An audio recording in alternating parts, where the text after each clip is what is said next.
हाय everyone. So हमारा next topic है origin of atomic magnetism. Origin of atomic magnetism यानी किसी एटम में जो मतलब मैग्नेटिक प्रॉपर्टी आती है, क्यों आती है वो हमें यहाँ पर देखना है।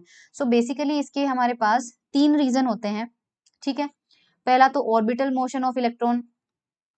ठीक है, ये इलेक्ट्रॉन का ऑर्बिटल। दूसरा इलेक्ट्रॉन का स्पिन मोशन। और तीसरा आपके पास होता है स्पिन ऑफ न्यूक्लियॉन्स, मतलब प्रोटॉन एंड न्यूट्रॉन। इसका क्या मतलब है समझते हैं। देखो, आ, हमें पता है कि मैग्नेटिक फील्ड क्यों जनरेट होती है। हमने देखा होगा जब भी कोई चार्ज आप कहीं पे रख देते हो, इलेक्ट्रॉन हो प्रोटॉन हो, कहीं पे भी कोई चार्ज रख देते हो तो वो अपने चारों तरफ इलेक्ट्रिक फील्ड बना लेता है। और हमने पढ़ा है स्कूल्स के अंदर भी कि अगर किसी चार्ज को, कोई इलेक्ट्रॉन है, अगर एक जगह रखा हुआ है तो अपने चारों तरफ केवल इलेक्ट्रिक फील्ड बनाता है, लेकिन अगर चल रहा है, मूव कर रहा है, तो मूविंग चार्ज अपने चारों तरफ इलेक्ट्रिक फील्ड के साथ साथ मैग्नेटिक फील्ड भी, यानी चार्ज अगर किसी भी तरह से मोशन में है तो मूविंग चार्ज हमेशा मैग्नेटिक फील्ड क्रिएट करता है। अब हमारे पास ये न्यूक्लियस है, इलेक्ट्रॉन क्या करता है, इसके चारों तरफ चक्कर काटता है, तो इलेक्ट्रॉन क्या है, चार्ज है और वो चल रहा है, मोशन में है, इसलिए मैग्नेटिक फील्ड वहां पे आ जाती है। ये साथ साथ चलने की बजाय, चलने के अलावा इलेक्ट्रॉन क्या होता है, अपनी जगह पे घूमता भी रहता है। स्पिन का मतलब ध्यान रखना आप, स्पिन का मतलब होता है कि कोई पार्टिकल है इस तरह से, वो अपनी ही जगह पे घूमता भी रहेगा। ठीक है, अपनी ही जगह पे घूमता रहेगा, तो या तो वो क्लॉकवाइज घूमेगा या वो एंटी क्लॉकवाइज घूमेगा। ठीक है, तो अपन को क्या करना है कि सपोज कोई पार्टिकल जब क्लॉकवाइज घूमेगा तो एक तरह से, अच्छा कोई चीज जैसे घूमती है, अर्थ की बात करूं मैं, है ना। अर्थ अगर मान लीजिए यहाँ पे सन है और अर्थ जो है वो इसकी चारों तरफ ऐसे घूम रही है इस तरह, तो आपको इसकी रोटेशन एक्सिस की डायरेक्शन या इसकी एंगुलर वेलोसिटी आप किधर लेते हो, आप क्या करते हो, अपनी उंगलियों को, दाएं हाथ की उंगलियों को जिधर जिधर ये अर्थ चल रही है उधर उधर घुमाओ। तो जब आप ऐसे कौन सी डायरेक्शन में घुमाओगे, हाँ एंटी क्लॉकवाइज, घड़ी के विपरीत दिशा में घुमाओ अपनी फिंगर्स को, आपका अंगूठा ऊपर जा रहा है। और अगर यही अर्थ उल्टा घूम रही होती तो अपनी उंगलियों को आप ऐसे घुमाओ, घड़ी की दिशा में घुमाओ, घड़ी की विपरीत घुमाओगे तो ऊपर जाएगा, घड़ी की दिशा में घुमाओगे तो आपका अंगूठा नीचे आएगा। तो दो ही डायरेक्शन है आपके पास, इसलिए आपके पास स्पिन अप या फिर स्पिन डाउन। तो स्पिन अप और डाउन का मतलब अब आप समझ गए होंगे कि कोई पार्टिकल, ये तो मैंने सन के अराउंड बताया, स्पिन मोशन केवल खुद की वजह से आता है, स्पिन मोशन केवल खुद की वजह से। तो अपनी ही जगह पे इलेक्ट्रॉन क्लॉकवाइज घूम रहा है या फिर एंटी क्लॉकवाइज घूम रहा है, उस आधार पे हम ये कहते हैं कि इलेक्ट्रॉन अप स्पिन में है या डाउन स्पिन में है। ओके, तो इस तरह से स्पिन की डायरेक्शन देखी जाती है कि वो घड़ी की दिशा में घूम रहा है अपनी जगह पे या घड़ी के विपरीत दिशा में घूम रहा है। तो एक तो हमारे पास इलेक्ट्रॉन के दो मोशन आएंगे, तो ये जो मैग्नेटिक फील्ड आएगी वो किस किस की वजह से आएगी, ये जो पहला फैक्टर है इसका मतलब ये होगा कि ये न्यूक्लियस रखा हुआ है, इलेक्ट्रॉन इसके चारों तरफ मोशन कर रहा है, इसकी वजह से जो मैग्नेटिज्म आएगा उसके लिए जिम्मेदार पहला फैक्टर होगा। दूसरा स्पिन जो मैंने अभी अभी बताया, इलेक्ट्रॉन अपनी ही जगह पे घड़ी की दिशा में या घड़ी की विपरीत दिशा में घूम रहा हो, उस आधार पे भी घूम तो रहा है, यानी कि मोशन तो हो रही है, इसलिए उसकी वजह से भी आएगा। और तीसरा जो है वो आ रहा है स्पिन ऑफ न्यूक्लियॉन्स। न्यूक्लियॉन्स जो होते हैं एक्चुअली उनमें ऑर्बिटल मोशन तो होती नहीं है, क्योंकि न्यूक्लियस के अंदर इतने ठसाठस भरे हुए हैं कि इलेक्ट्रॉन को तो इसके चारों तरफ घूमने के लिए जगह मिल रही है, लेकिन प्रोटॉन और न्यूट्रॉन को चारों तरफ घूमने के लिए तो जगह है नहीं, इसलिए जो इनकी ऑर्बिटल मोशन है वो तो हो गई खत्म। लेकिन जहां पर ये रखे हुए हैं वहां तो घूम सकते हैं, अपनी खुद की जगह पे तो स्पिन कर सकते हैं, इसलिए इनके स्पिन की वजह से मैग्नेटिक मोमेंट आता है, लेकिन हम उसे कंसीडर नहीं करेंगे, क्योंकि हम जब फॉर्मूला डिराइव करेंगे तो हम देखेंगे कि जो मैग्नेटिक मोमेंट आता है वो मास के यानी द्रव्यमान के इनवर्सली प्रोपोर्शनल आता है, इनवर्सली प्रोपोर्शनल आता है। और हमें पता है कि जो प्रोटॉन का मास होता है वो इलेक्ट्रॉन के मास के कितना होता है, 1836 गुना ज्यादा होता है। तो इस प्रोटॉन और न्यूट्रॉन का मास इलेक्ट्रॉन से 2000 गुना ज्यादा होने के कारण उसका जो मैग्नेटिक मोमेंट होता है वो इलेक्ट्रॉन के मैग्नेटिक मोमेंट से 2000 गुना डिक्रीज हो जाता है। अब कोई क्वांटिटी अगर 2000 गुना कम हो गई हो तो उसे हटा ही दो, उसे लेने का क्या मतलब है, इसलिए हम ये थर्ड फैक्टर कंसीडर नहीं करेंगे। तो अब हम चलते हैं डिटेल से डिस्कस करने के लिए फर्स्ट और सेकंड पार्ट। पहला और सेकंड पार्ट जो है इसे हम डिटेल से डिस्कस करेंगे। तो सबसे पहले हम कर रहे हैं orbital magnetic moment. Okay, orbital magnetic moment. कक्षीय चुंबकीय आघूर्ण, ओके, कक्षीय चुंबकीय आघूर्ण। तो ये कैसे आएगा? सो सपोज यहाँ पे मैंने कोई न्यूक्लियस बना दिया है और एक इलेक्ट्रॉन स्क्रीन के परपेंडिकुलर घूम रहा है और उसकी डायरेक्शन है ये एंटी क्लॉकवाइज। ठीक है, यहाँ पे किसी टाइम पे इलेक्ट्रॉन पहुंचा हुआ है। हमें पता है सर्कुलर मोशन जब कोई पार्टिकल करता है तो उसकी जो डायरेक्शन होती है वेलोसिटी की, वो किसी भी पॉइंट पर टेंजेंशियल डायरेक्शन में होती है, स्पर्श रेखा की दिशा में होती है। तो अगर इस वक्त वो यहाँ पर है तो उसकी वेलोसिटी इधर होगी, जब वो यहाँ पर होगा तो उसकी वेलोसिटी इधर होगी, जब वो यहाँ पर होगा तो उसकी वेलोसिटी इधर होगी। तो फिलहाल वो यहाँ पर है, मान लीजिए चार्ज उसके ऊपर कितना है, -E। तो अब हमें करंट की वैल्यू निकालनी है। तो देखो ये इलेक्ट्रॉन जब यहाँ से शुरू करके घूम के वापस अपनी पुरानी पोजीशन में आ जाएगा तो इसकी वजह से करंट कितनी आएगी, करंट कितनी आएगी? करंट का फॉर्मूला होता है चार्ज अपॉन टाइम। आपने देखा होगा करंट कितना होता है, Q अपॉन T होता है, राइट। तो चार्ज कितना है, -E। और एक चक्कर पूरा कंप्लीट करने में उसको समय कितना लगा, टाइम पीरियड के बराबर, कैपिटल T। और कैपिटल T का फॉर्मूला हमारे पास होता है डिस्टेंस अपॉन स्पीड, जो भी हम लेंगे यहाँ पे। डिस्टेंस उसने एक चक्कर घूमने में कितनी तय करी है? अगर मैं कहूं कि इसकी जो रेडियस है वो r है, तो जहां से इलेक्ट्रॉन ने शुरू किया था घूम के वापस वहां आने में कितनी दूरी तय कर ली, 2πr। और किस स्पीड से चला, v स्पीड से चला। तो ये t की वैल्यू उठा के हम यहाँ पर पुट कर देते हैं तो करंट कितना आ जाएगा हमारे पास, -ev अपॉन 2πr। अब मैग्नेटिज्म में आपने देखा होगा कि अगर किसी करंट कैरिंग लूप को, यानी किसी करंट कैरिंग लूप का मतलब है कि सपोज ये वृत्ताकार कोई वायर है और अगर इसमें करंट फ्लो हो रही है I, है ना, और इसका एनक्लोज्ड एरिया, ये एरिया अगर आपको A दे दिया जाए तो क्या आपने मैग्नेटिक मोमेंट, चुंबकीय आघूर्ण का फॉर्मूला देखा है? उसको हम यहाँ पर μL से रिप्रेजेंट कर रहे हैं। क्यों रिप्रेजेंट करेंगे बताऊंगी अभी। लेकिन क्या आपने मैग्नेटिक फील्ड में 11th-12th में ये फॉर्मूला पढ़ा है क्या, कि चुंबकीय आघूर्ण का फॉर्मूला होता है करंट इनटू एरिया। ये होता है मैग्नेटिक मोमेंट का फॉर्मूला। तो हम यहाँ पर इस इलेक्ट्रॉन की वजह से जो मैग्नेटिक मोमेंट आएगा उसको हम म्यू से रिप्रेजेंट कर रहे हैं, लेकिन हमें कंफ्यूजन ना हो परमिएबिलिटी वाले म्यू से, इसलिए हम नीचे लगा देते हैं एल। एल का मतलब होता है ऑर्बिटल। वाई? क्योंकि आपने देखा होगा ऑर्बिटल के ये इलेक्ट्रॉन जिस सर्कुलर पाथ पे चक्कर लगा रहा है वो एस ऑर्बिट है, पी ऑर्बिट है या डी ऑर्बिट है। एस के लिए हम जानते हैं एल की वैल्यू 0 होती है, पी के लिए हम जानते हैं एल की वैल्यू 1 होती है और डी के लिए हम जानते हैं एल की वैल्यू 2 होती है। तो ये ऑर्बिटल एंगुलर मोमेंटम नंबर, कोणीय संवेग संख्या जो होती है, ऑर्बिटल एंगुलर मोमेंटम नंबर जो होता है, quantum number, orbital quantum number, actually उसे एल से रिप्रेजेंट किया जाता है, इसलिए म्यू के नीचे हम एल लगा के लिखेंगे। जब स्पिन आएगा तो हम एस लिख देंगे। तो म्यू एल की वैल्यू होगी करंट इंटू एरिया। करंट है -ev अपॉन 2πr और इसको एरिया से मल्टीप्लाई करना है और एरिया कितना होगा, πr²। एरिया कितना हो जाएगा, πr² आपके पास हो जाएगा। तो यहाँ से हमें पाई से पाई कैंसिल आउट हो रहा है, r से एक r चला गया तो क्या मिल रहा है, -evr अपॉन 2।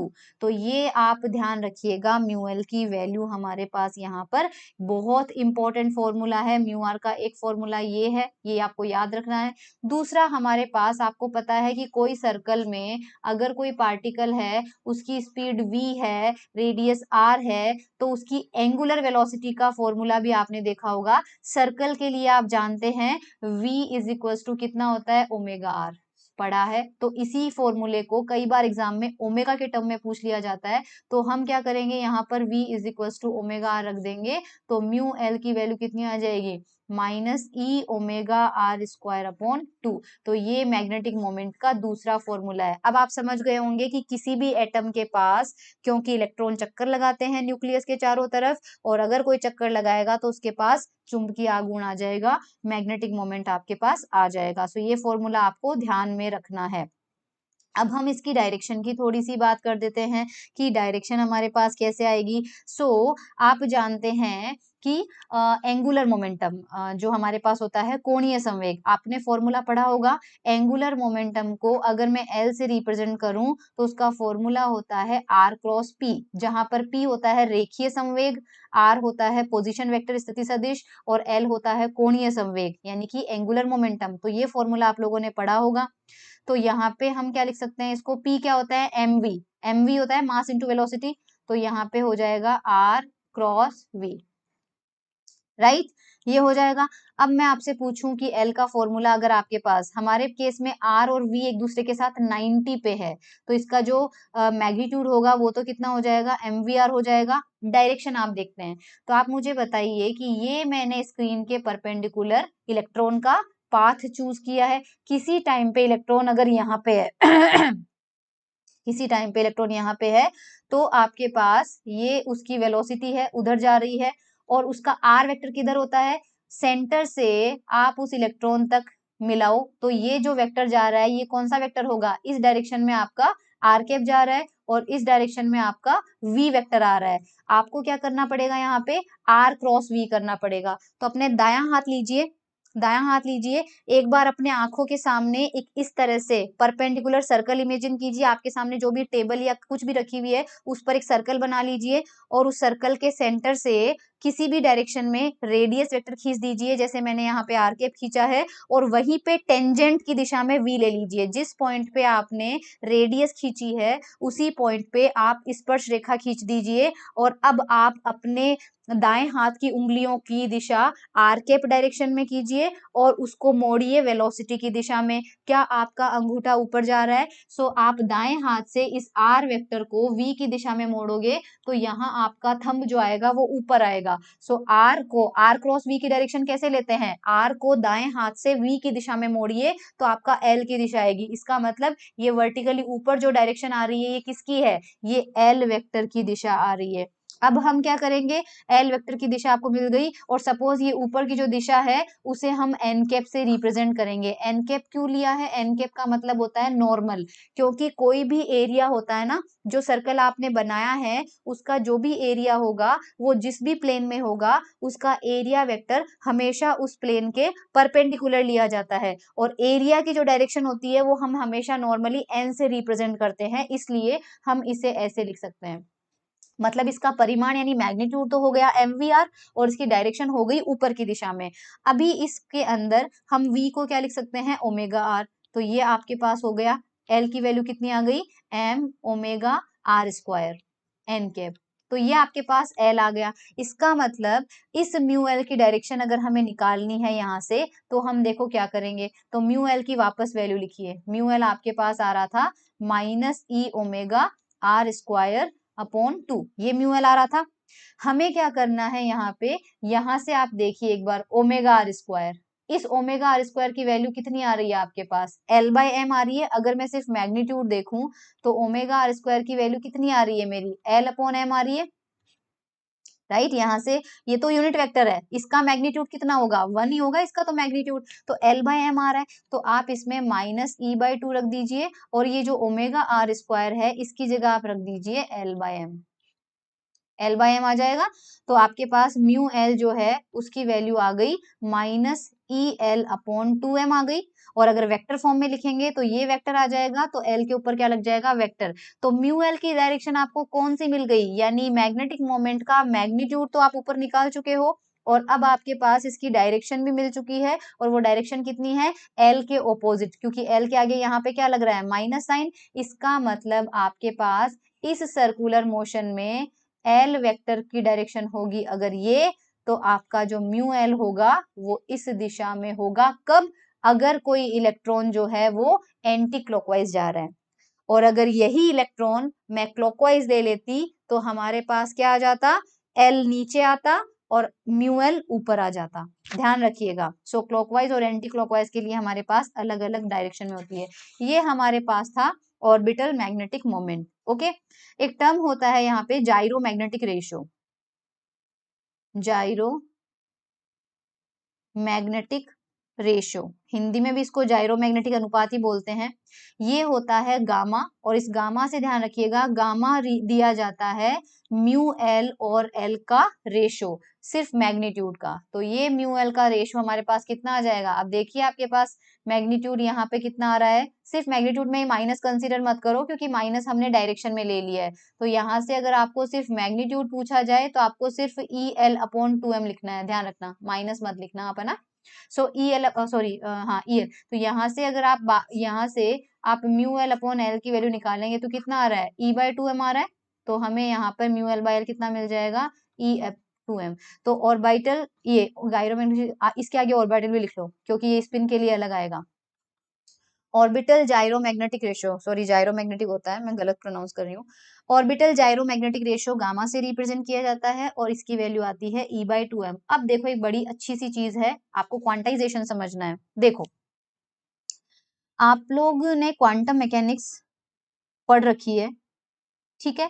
तो जो क्वांटम मैकेनिक्स है उसमें एक फॉर्मूला आता है जो कि एल वेक्टर का होता है, और इसका जो फॉर्मूला क्वांटम मैकेनिक्स के हिसाब से आता है वो आता है h cross root of L into L plus one. I hope ये, अगर आपने मेरी सीरीज देखी होगी तो मुझे याद नहीं है मैंने ये चीज उसमें डिस्कस कर रखी है या नहीं कर रखी, क्योंकि शायद हो सकता है मैंने वो चैप्टर ना पढ़ाया हो। लेकिन आपने अगर क्वांटम मैकेनिक्स में पढ़ रखा है तो ध्यान रखना, according to quantum mechanics L का फॉर्मूला ये होता है। According to quantum mechanics L का फॉर्मूला ये होता है, राइट। तो हमारे पास ये एच क्रॉस जो होता है वो कितना होता है, h/2 होता है, ये प्लैंक कांस्टेंट होता है। और ये जो एल है यहाँ पे, ये नंबर हमारे पास क्या होता है, प्रिंसिपल, ये हमारे पास ऑर्बिटल क्वांटम नंबर होता है, जिसकी वैल्यू आप जानते हैं 0, 1, 2 से लेके n-1 होता है, जहां पर n क्या है, प्रिंसिपल क्वांटम नंबर, मुख्य क्वांटम संख्या। ये मुख्य क्वांटम संख्या होती है। ये हमारे पास एजीमुथल क्वांटम नंबर जिसको भी बोलते हैं, मतलब 0s के लिए होता है, ये p के लिए होता है, ये d के लिए होता है, सेम वही नंबर है।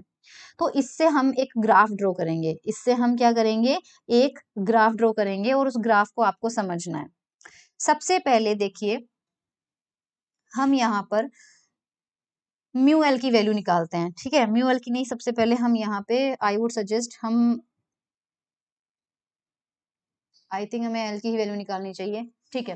क्वांटम मैकेनिक्स ने जिस तरह से एल का फॉर्मूला दिया है उसी तरह से क्वांटम मैकेनिक्स में एक एमएल का फॉर्मूला भी होता है, एल जेड का फॉर्मूला भी होता है। ये तो एल वेक्टर हो जाता है, क्वांटम मैकेनिक्स में ही ध्यान रखना एक एल जेड का फॉर्मूला भी आता है, और ये फॉर्मूले आपको उसमें देखने पड़ेंगे क्वांटम मैकेनिक्स में, ठीक है। तो मैं अभी के लिए डायरेक्ट फॉर्मूला ले रही हूँ, हाँ।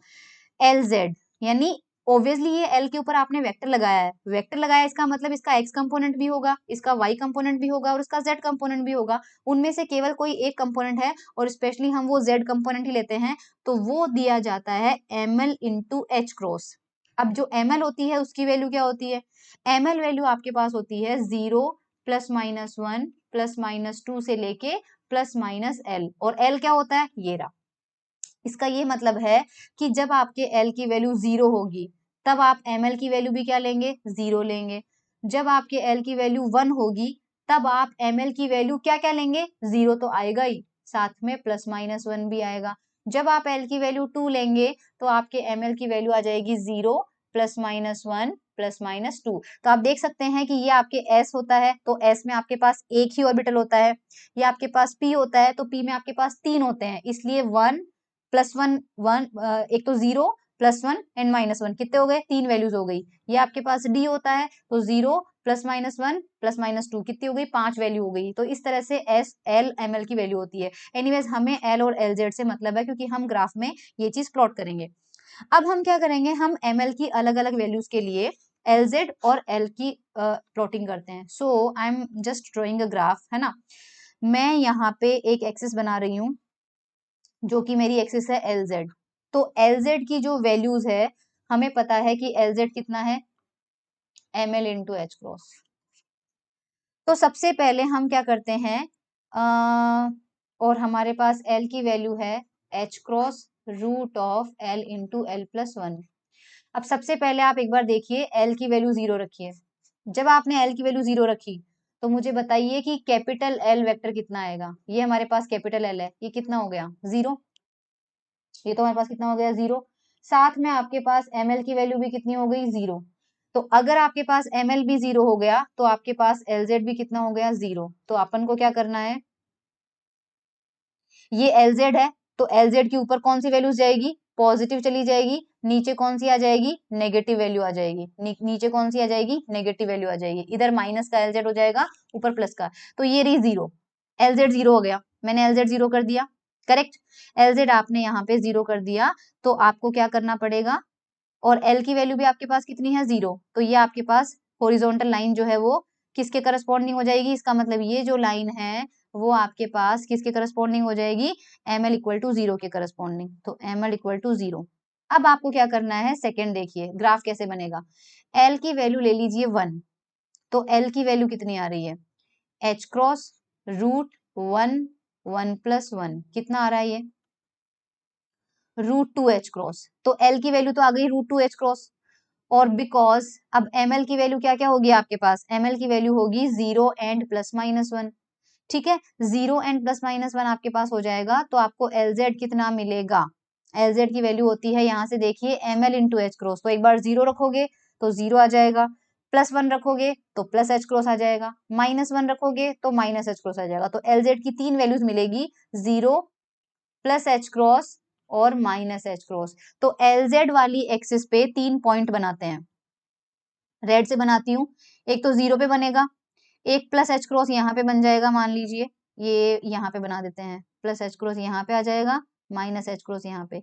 तो ये प्लस एच क्रॉस आ जाएगा और ये माइनस एच क्रॉस आ जाएगा LZ पे, राइट। और साथ में जो L है उसकी वैल्यू आपके पास कितनी है, √2h क्रॉस। तो ये जो इसका मतलब L होगा, इस वेक्टर की लंबाई आपके पास कितनी हो जाएगी, √2h क्रॉस ये हो जाएगा। इससे पहले मैं एक बार दूसरे पॉइंट पे बना लेती हूँ, इससे जस्ट अगले वाला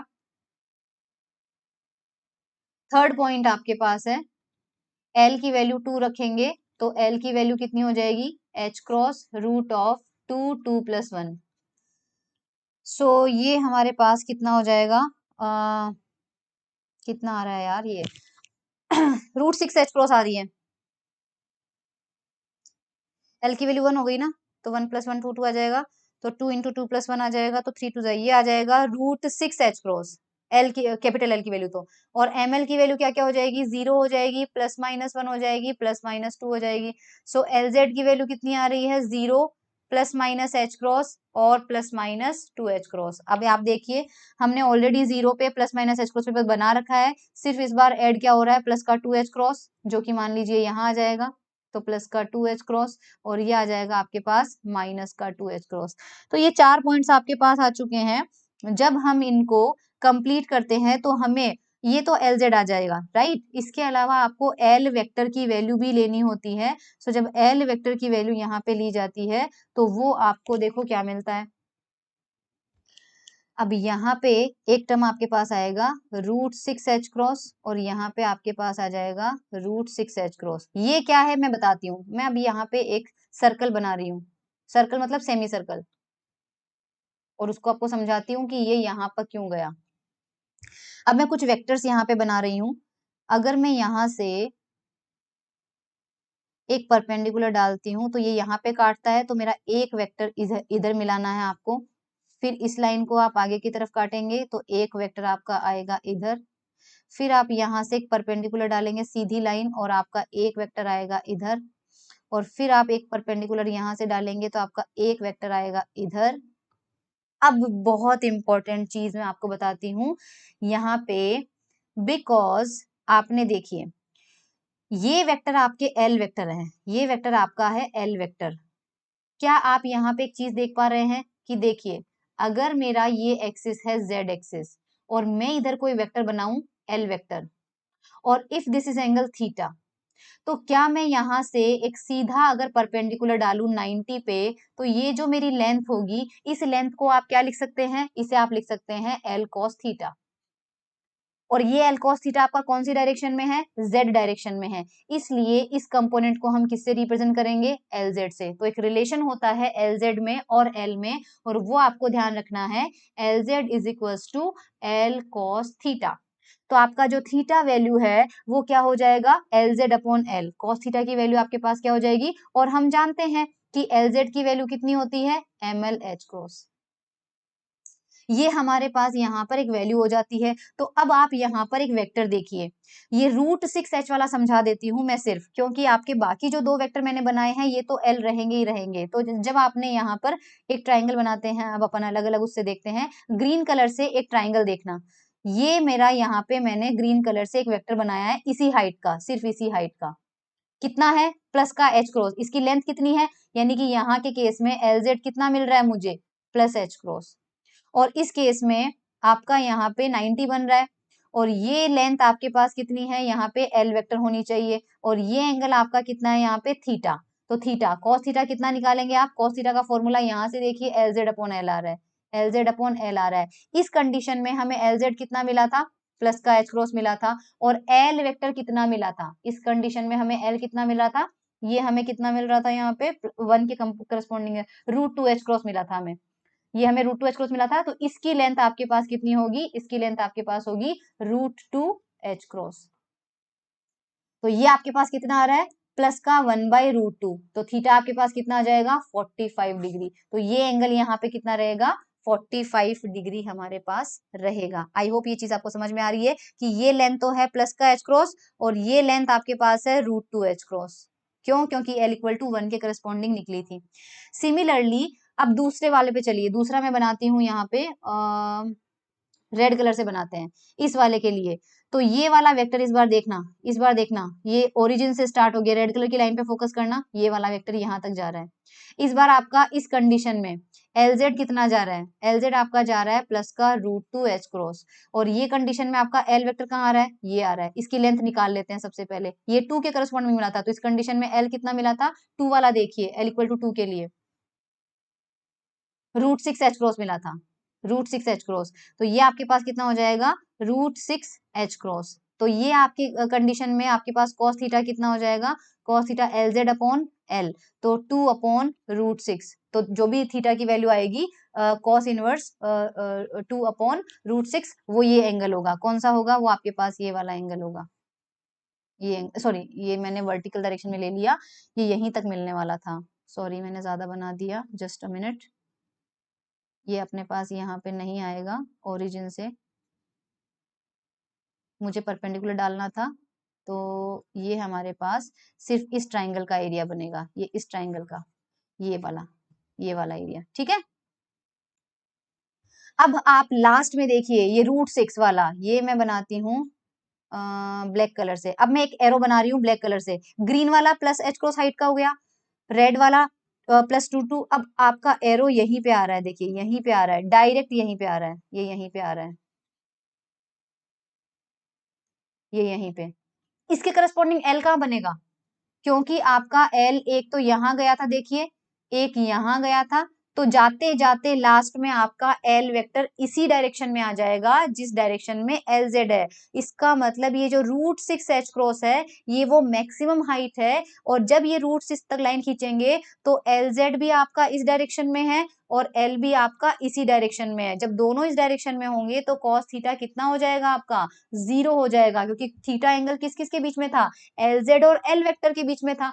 और अगर इन दोनों के बीच का एंगल 0 हो जाएगा तो cos थीटा आपके पास 1 आना चाहिए। क्यों, क्योंकि थीटा आपके पास कितना हो चुका है, 0। तो cos थीटा जब 1 आएगा तो उस कंडीशन में जो वैल्यू आपको LZ की मिलेगी वही आपको L की मिलनी चाहिए, इस वजह से। और L की मैक्सिमम वैल्यू हमें पता है कितनी मिल रही थी, √6h क्रॉस मिल रही थी, इसलिए इस वेक्टर के टाइम पे LZ की वैल्यू भी कितनी मिल रही है, √6h क्रॉस मिल रही है।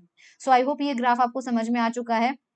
ये ग्राफ हमने बनाया है किसके लिए, L इक्वल टू 2 के लिए। तो L इक्वल टू 2 के लिए ये जो ग्राफ होता है, इस ग्राफ को हम बोलते हैं space quantization, space quantization of orbital angular momentum, orbital angular momentum L vector. Quantization का मतलब होता है ऐसी चीज जो रैंडम वैल्यूज नहीं लेती है, कुछ फिक्स्ड वैल्यू ही लेती है। और हमने यहाँ पर ये देखा कि अगर हम इस तरह का सर्कल बनाते हैं तो उसमें हमारी मर्जी से कितनी भी वैल्यूज रख दें पॉसिबल नहीं है, कुछ फिक्स्ड वैल्यूज होगी, जैसे कि ये अलाउड वैल्यू थी, ये अलाउड वैल्यू थी एल की, फिर ये अलाउड वैल्यू थी, और फिर सीधी ऊपर अलाउड वैल्यू थी। बाकी इसके बीच में हमें पता है ना, हमें कुछ नहीं मिला था, ये यहाँ पे हमें कोई वेक्टर नहीं मिले, ये यहाँ पे ये रेड वाले वेक्टर हमें नहीं मिले, यहाँ पर हमें कोई वैल्यू नहीं मिली, यहाँ पर हमें कोई, तो हमें कुछ फिक्स्ड वैल्यूज ही मिली है वेक्टर की, यानी एल वेक्टर की कुछ फिक्स्ड वैल्यूज ही हमें अलाउड थी। तो इस तरह की जब डिस्क्रीट वैल्यू आती है तो उसे हम बोलते हैं क्वांटाइजेशन, और स्पेस क्वांटाइजेशन हम इसको बोलते हैं, क्योंकि स्पेस और स्पिन दो पार्ट होते हैं, स्पिन वाला हमने अभी किया नहीं है, तो ये वाला पार्ट होता है स्पेस क्वांटाइजेशन कर्व। तो एग्जाम में कई बार आता है कि L इक्वल टू 2 के लिए आप स्पेस क्वांटाइजेशन कर्व ड्रॉ कीजिए, तो ये जो ऊपर हमने ग्राफ बनाया है इसमें आपको सिर्फ और सिर्फ, मैंने फिर भी यहाँ पे 3 वेक्टर बना दिए, 3 वेक्टर भी नहीं मिलेंगे हमें इसमें, हमें देखो एक यहाँ मिलेगा, फिर एक हमें यहाँ मिलेगा, और एक हमें यहाँ मिलेगा, राइट राइट सही बनाया, ये हमें 0 के लिए मिल गया था, ये 1 के लिए मिल गया था, ये 2 के लिए, और ये मैक्सिमम वाले के लिए, जब LZ और L दोनों आपके पास क्या आ जाएंगे, पैरेलल में हमारे पास यहाँ पर आ जाएंगे, ठीक है।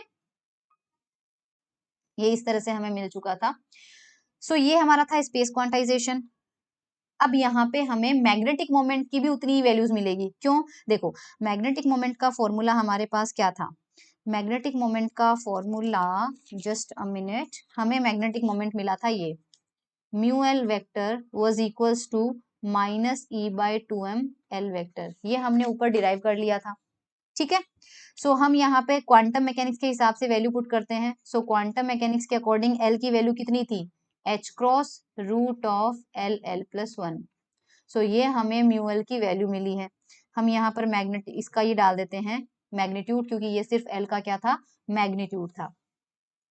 इसी तरह से हमें अगर हम इस म्यू एल का z कंपोनेंट निकालें, देखो इसका ये तो मैग्नीट्यूड हो जाएगा एल के करस्पॉन्डिंग, अगर हम z कंपोनेंट निकालेंगे तो यहाँ पे हमारा एज इट इज रहेगा e बाई 2m, और l वेक्टर की जगह कितना आ जाएगा, ml आ जाएगा, lz आ जाएगा, सॉरी, क्योंकि हमें z कंपोनेंट लेना है ना, तो हमारे पास यहाँ पर क्या आ जाएगा, जस्ट अ मिनट, देखो हमें कितना करना पड़ेगा यहाँ पे, सिंपली इसकी जगह रेड लेना है यार, सेम यहाँ पे L था तो यहाँ पे कितना आ जाएगा, LZ आ जाएगा, तो इसकी वैल्यू हो जाएगी E बाई 2m, और LZ की वैल्यू क्वांटम मैकेनिक्स ने कितनी बताई थी, ML h क्रॉस बनाई थी, तो हमारे पास म्यू एल Z की वैल्यू आ जाएगी, ML को बाहर ले लीजिए, EH क्रॉस अपॉन 2m। उसी तरह से इस फॉर्मूले में भी आप सब कुछ बाहर ले लीजिए, मतलब root of L L plus 1 बाहर ले लीजिए, रिमेनिंग पार्ट को रख दीजिए कितना, ई एच क्रॉस अपॉन 2m। मैंने साइन कंसीडर नहीं किया है, मैं सिर्फ मैग्नीट्यूड ले रही हूँ, इसलिए आप चाहो तो यहाँ पे ये हटा दीजिए मैग्नीट्यूड। सो आप अगर ध्यान से देखें तो this is equation number 1 and this is equation number 2। इस इक्वेशन 1 और 2 में एक चीज ध्यान से देखिए कि रूट एल एल प्लस 1 के साथ एक क्वांटिटी है, यहाँ पे भी ml के साथ एक फिक्स क्वांटिटी है, ये जो फिक्स क्वांटिटी होती है इसे हम रिप्रेजेंट करते हैं म्यू बी से, ठीक है। तो हम एक नया टर्म ले रहे हैं म्यू बी, जो कि एक फिक्स्ड वैल्यू होगी, फिक्स्ड क्यों बोला, क्योंकि E कभी चेंज नहीं होता, चार्ज ऑफ इलेक्ट्रॉन होता है, H क्रॉस प्लांक कांस्टेंट है which is always a constant, और M mass of the electron है which is also a constant. So अगर इसमें सबकी वैल्यूज पुट करते हैं हम 1.6 into 10⁻⁻19, 1.056 into 10⁻⁻34, 2 into 9.1 into 10⁻⁻31 kg, तो हमें एक वैल्यू मिलती है 9.27 into 10⁻⁻21 ampere into metre square, क्योंकि म्यू है मैग्नेटिक मोमेंट की यूनिट देगा, मैग्नेटिक मोमेंट होता है करंट इंटू एरिया, सो करंट के लिए एम्पियर, एरिया के लिए मीटर स्क्वायर, ये फिक्स्ड वैल्यू होती है। This mu B is called Bohr magneton, ये आपका क्या होता है, बोर मैग्नेटोन होता है। सो हम जो भी वैल्यूज लेंगे इक्वेशन 1 और 2 की, उसमें हम ये वैल्यू हमेशा म्यू बी से रिप्रेजेंट कर देंगे, और इसकी वैल्यू अलग अलग हो जाएगी जैसे जैसे हम एल और एम एल की वैल्यूज चेंज करेंगे, तो this is called mu B. तो अब म्यू एल का फॉर्मूला कैसे हो जाएगा, अब हमारा जो म्यू एल का मैग्नीट्यूड है वो तो हो जाएगा root of L L plus 1 times mu B, और जो म्यू एल का हमारे पास जेड कंपोनेंट है वो कितना हो जाएगा, ml इंटू म्यू बी। तो ये फॉर्मूले हमारे पास डेरिवेशन में आ चुके हैं। हम कुछ एग्जाम्पल ले लेते हैं S पी डी के लिए क्या क्या वैल्यूज आती है मैग्नेटिक मोमेंट की, क्योंकि एग्जाम में आपको पूछा जा सकता है। सो सपोज देखो हम एस इलेक्ट्रॉन कोई है हमारे पास, है ना, एस इलेक्ट्रॉन्स। सो एस इलेक्ट्रॉन्स हमारे पास L इक्वल टू 0 होगा और Ml इक्वल टू भी 0 होगा। सो आपके पास मैग्नीट्यूड और म्यूएल 0 हो जाएगा, Z भी 0 आएगा। P इलेक्ट्रॉन्स के लिए हमारे पास कितना हो जाएगा, L इज इक्वल टू आपके पास 1 होता है और Ml इज इक्वल टू आपके पास कितना होता है, 0 प्लस माइनस 1।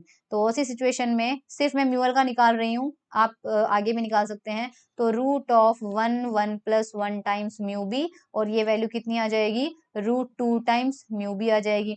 इसी तरह से आप z की वैल्यू निकाल सकते हैं। म्यू एल का z कंपोनेंट कितना हो जाएगा आपके पास इस कंडीशन में, ml म्यू बी था तो 0 और प्लस माइनस म्यू बी, क्योंकि ml की वैल्यू 0 प्लस माइनस 1 हो सकती है, तो 0 प्लस माइनस म्यू बी आ जाएगी। इसी तरह से आप डी इलेक्ट्रॉन के लिए निकालना चाहें तो निकाल लीजिए। L की वैल्यू 2 होती है, ml की वैल्यू आपके पास 0 प्लस माइनस 1 प्लस माइनस 2। तो म्यू एल का ओरिजिनल कंपोनेंट आपके पास कितना हो जाता है, √2 प्लस 1 टाइम्स म्यू बी, वो तो आपके पास हो जाएगा √6 म्यू बी। और जो z कंपोनेंट आपके पास होंगे, z कंपोनेंट कितने होंगे, 0 plus minus mu B comma plus minus 2 mu B. तो ये आपके पास डी इलेक्ट्रॉन्स का magnetic moment. This was all about orbital magnetic moment. अब आपको स्पिन में दिक्कत नहीं आएगी क्योंकि समझाना शायद आसान रहेगा। तो spin magnetic moment, spin magnetic moment के केस में हमारे पास क्या होता है कि कोई भी जो इलेक्ट्रॉन है, ये न्यूक्लियस है और ये इसके चारों तरफ कोई इलेक्ट्रॉन यहाँ पे चक्कर काट रहा है, तो चक्कर काटने वाला मैग्नेटिक मोमेंट तो हम निकाल चुके हैं। अब ये जो इलेक्ट्रॉन है ये अपनी ही जगह पे, मतलब अब मैं इस इलेक्ट्रॉन को बना रही हूँ, सिर्फ ये इलेक्ट्रॉन है और ये इसकी वर्टिकल एक्सिस है, ये इस एक्सिस के अबाउट यानी खुद की ही एक्सिस के अबाउट रोटेट करेगा, या तो क्लॉकवाइज या तो एंटी क्लॉकवाइज। इस मोशन को हम कहते हैं स्पिन, और इस स्पिन की वजह से जो मैग्नेटिक मोमेंट आता है उसे हम कहते हैं स्पिन मैग्नेटिक मोमेंट। तो जो क्वांटम मैकेनिक्स का फॉर्मूला था उसमें इस s का फॉर्मूला दिया गया था root of small S plus 1 times h cross, और इसका जो z कंपोनेंट आपके पास दिया गया था वो आपके पास एस जेड से था और उसकी वैल्यू थी ms h क्रॉस। अब हम सिंपल सी बात है कि इस s की वैल्यू हमेशा फिक्स होती है 1/2, जबकि जो ms होता है वो प्लस माइनस 1/2 वैल्यूज ले सकता है, ये आपको याद रखना है। ये 1/2 इलेक्ट्रॉन के लिए होता है, वो स्पिन हाफ पार्टिकल होता है, और ये प्लस माइनस बताता है कि वो अप स्पिन में है या फिर डाउन स्पिन में है। अप स्पिन में है तो प्लस हाफ, डाउन स्पिन में है तो माइनस हाफ। तो एल की तरह इसका ग्राफ उतना बड़ा नहीं बनेगा, सिंपली आपके पास इधर आपने रखा एस जेड, तो एक तो आपके पास सबसे पहली बात है कि M S is equal to 0 है ही नहीं, 0 है ही नहीं तो हॉरिजॉन्टल यहाँ पे कोई लाइन आएगी नहीं, जैसे एल में आई थी। एल में ग्राफ कैसा बना था, इफ यू रिमेम्बर, एक वेक्टर यहाँ पे आया था एम एल इक्वल टू 0 के लिए, एक वेक्टर आपके पास आया था एम एल इक्वल टू 1 के लिए, एक आपके पास आया था एम एल इक्वल टू 2 के लिए। शायद मैंने ऊपर बना रखा होगा, लिखा है मैंने, नहीं लिखा, ये एम एल इक्वल टू 0 के लिए आ गया, यहाँ पे लिख लीजिएगा एम एल इक्वल टू 1 के लिए था, ये आपके पास एम एल इक्वल टू 2 के लिए आया था, राइट। तो इस तरह से हमारे पास यहाँ पर ये वैल्यू आ जाती है। उस तरह से स्पिन में प्रॉब्लम नहीं है क्योंकि इसमें एमएस की वैल्यू 0 हो ही नहीं सकती, तो आपके पास केवल एमएस की वैल्यू प्लस हाफ और माइनस हाफ आती है। अच्छा एक मिनट, जस्ट अ मिनट, ये जो मैंने यहाँ पे कर्व प्लॉट किया है क्वांटाइजेशन वाला, हाँ नीचे में बनाए हैं ना एरो, हाँ नीचे भी आपके पास एरो बनने चाहिए। सो बुक में आप ये डायग्राम अच्छे से देख लेना, बुक वाला डायग्राम अच्छे से देख लेना, बनाया ऐसे ही है। तो स्पिन में डायग्राम कैसा बनेगा, ये वेक्टर आपके पास हो जाएगा M S equal to plus half के लिए, ये आपके पास हो जाएगा M S equal to minus half के लिए, दैट्स इट। और आपके पास ये सर्कल बन जाएगा, दो ही वेक्टर आपके पास बनेंगे, M S equal to plus half, sorry plus half, और ये आपके पास M S equal to minus half, ये एस जेड ऊपर जाएगा और ये आपके पास, अब ये एस जेड कंपोनेंट कैसे निकालेंगे, तो जेड कंपोनेंट के लिए इस वेक्टर का यहाँ पे परपेंडिकुलर ड्रॉ करेंगे, तो ये इस कंडीशन में एस जेड की वैल्यू कितनी आएगी, तो एस जेड की वैल्यू प्लस हाफ के केस में कितनी आ रही है, प्लस 1/2, एम एस की वैल्यू प्लस हाफ रखिए तो एच क्रॉस बाय 2 हो जाएगा। सो ये होगा प्लस एच क्रॉस बाय 2, और इसके यहाँ पे परपेंडिकुलर डालोगे तो यहाँ पे ये हाइट हो जाएगी माइनस एच क्रॉस बाय 2। और ये हाईएस्ट पॉइंट कितना होगा, ये हाईएस्ट पॉइंट कैसे निकालेंगे, मैंने बताया था कि हाईएस्ट पॉइंट वो होता है जहां पर आपके पास एस जेड और एस वेक्टर दोनों सेम डायरेक्शन में आ जाते हैं। तो थीटा आपके पास 0 हो जाता है और कॉस थीटा आपके पास 1 हो जाता है, और कॉस थीटा की वैल्यू वैसे कितनी होती है, S by S, S Z upon S होती है। तो अगर आपको ये वैल्यू 1 पुट करनी है तो आपका एस जेड और एस क्या होना चाहिए, इक्वल होना चाहिए। और आप ध्यान से देखें तो जब आपके पास ये वाला पॉइंट होगा तो उस कंडीशन पे s की वैल्यू क्या होगी, क्योंकि s आपके पास 1/2 है, s 1/2 है, स्मॉल s अगर 1/2 हो तो कैपिटल S का मैग्नीट्यूड कितना आएगा, root of 1/2 plus 1 times h cross, और वो कितना हो रहा है आपके पास, √3/4 यानी कि √3/2 टाइम्स h क्रॉस। तो ये जो हाईएस्ट पॉइंट होगा, इस हाईएस्ट पॉइंट के यहाँ सामने आप लिखिएगा √3/2 h क्रॉस। क्यों, क्योंकि ये वो पॉइंट है जहां एस जेड की वैल्यू एस के बराबर हो जानी चाहिए, और अगर ये √3/2 h क्रॉस आ रहा है तो ये भी ये होना चाहिए। इसलिए आपको इस सर्कल के जो पॉइंट्स हैं वो आपको मिल जाएंगे, और बाकी इसको हम बोलते हैं space quantization off spin angular momentum. इस ग्राफ को हम क्या बोलेंगे, space quantization off spin angular momentum. बताया था मैंने आपको, यहाँ पहले ऑर्बिटल मोमेंटम था, उसका स्पेस क्वांटाइजेशन वाला ग्राफ बनाया, और यहाँ अब ये हो गया। अब इसी सिचुएशन में मैग्नेटिक मोमेंट निकालते हैं। सो मैग्नेटिक मोमेंट आपके पास कितना हो जाएगा, मैग्नेटिक मोमेंट के लिए हमारे पास कंसेप्ट में आपको सेम वैसा का वैसा ही जाना है कि जिस तरह से, अब इसका डेरिवेशन नहीं करना है, म्यूएल वेक्टर आपके पास कितना आया था, -E/2m टाइम्स एल वेक्टर, ये हमारे पास आया था म्यू एल का। उसी तरह से इस म्यू एल को क्या लिखा जाता है, ये ऊपर ही लिखना था लेकिन हमने यहाँ पर लिखा नहीं, ध्यान से समझना एक चीज, हमारे पास इस फॉर्मूले को थोड़ा सा मॉडिफाई करके एक्चुअल फॉर्मूला जो आता है वो ये होता है -GL/E/2m L vector, actual formula ये आता है। और इलेक्ट्रॉन्स के लिए, फॉर इलेक्ट्रॉन्स, ये जो जी एल होता है इसकी वैल्यू 1 होती है, इसलिए हमें म्यू एल का कौन सा फॉर्मूला मिल जाता है, जो हमने पढ़ा था, -E/2m इंटू एल। ये देखो फॉर्मूला सेम आ गया। तो यहाँ पे एक्चुअल में एक फैक्टर होता है जीएल, और ये जो जीएल फैक्टर होता है, इस जीएल फैक्टर को हम बोलते हैं Landé splitting factor for orbital momentum, orbital motion. ये जो जीएल होता है, this is Landé splitting factor, मुझे हिंदी में नहीं पता है, शायद यही बोलते हैं, हाँ, लैंडेज विभाजन गुणांक, आई थिंक लैंडे विभाजन गुणांक होता है for orbital motion, orbital motion. ये मुझे ऊपर बताना चाहिए था आपको, सो सॉरी मैं भूल गई थी। ठीक है, सो ये वाला फॉर्मूला है। अब हमें क्या करना है, हमें स्पिन के लिए सेम फॉर्मूला चाहिए। तो स्पिन के लिए हम क्या करेंगे, देखो स्पिन के लिए सेम टू सेम इस फॉर्मूले पे फोकस करना। म्यू एल है, उसकी जगह हम क्या रख देंगे, म्यू एस कर देंगे, ये वेक्टर लगा दिया। ठीक है, माइनस में आ जाएगा, जी एल था, जी एल की जगह क्या आ जाएगा, जी एस आ जाएगा। बाकी E/2m कांस्टेंट है तो E/2m कांस्टेंट रहेगा, और एस एल वेक्टर की जगह क्या आ जाएगा, एस वेक्टर आ जाएगा। सो ये फॉर्मूले का डेरिवेशन आपको एग्जाम में भी नहीं करना है, डायरेक्टली एल का हमने डेरिवेशन किया है, वो करके आप डायरेक्टली कर सकते हैं। बट यहाँ पर जो, और इसकी वैल्यू कितनी लेते हैं, 1, ये हमारे पास 1 आता है फॉर इलेक्ट्रॉन्स। जबकि जीएस जो है, this is Landé splitting factor for spin, ये स्पिन के लिए होता है इसलिए जीएस से रिप्रेजेंट करते हैं। और इसका फॉर्मूला ध्यान रखिएगा कि इसकी वैल्यू 2 होती है फॉर इलेक्ट्रॉन। हमारे पास, हम इलेक्ट्रॉन के लिए इसकी वैल्यू कितनी लेते हैं, इसकी कांस्टेंट होती है और वो 2 होती है। तो जो म्यूएस का फॉर्मूला हमारे पास बनेगा, म्यूएस का फॉर्मूला बनेगा -2E/2m, और यहाँ आ जाएगा एस वेक्टर, तो ये 2 से 2 कैंसिल आउट हो जाएगा, हमें कितना मिलेगा, माइनस का E/m एस वेक्टर। ये म्यूएस का फॉर्मूला फाइनली आपको मिलेगा, जो कि आपको ध्यान रखना है। नाउ अगर हम मैग्नीट्यूड लें इसका, ठीक है, अगर हम इसका मैग्नीट्यूड लें म्यूएस का, तो मैग्नीट्यूड कितना आ जाएगा, मैग्नीट्यूड सिंपली हमें कितना मिलेगा, E/m और s का मैग्नीट्यूड, एस का मैग्नीट्यूड, ये फॉर्मूला ध्यान रखना, एक तो ये फॉर्मूला एग्जाम में पूछा जा सकता है डेरिवेशन करने, अब एक मैग्नीट्यूड का फॉर्मूला ध्यान रखना।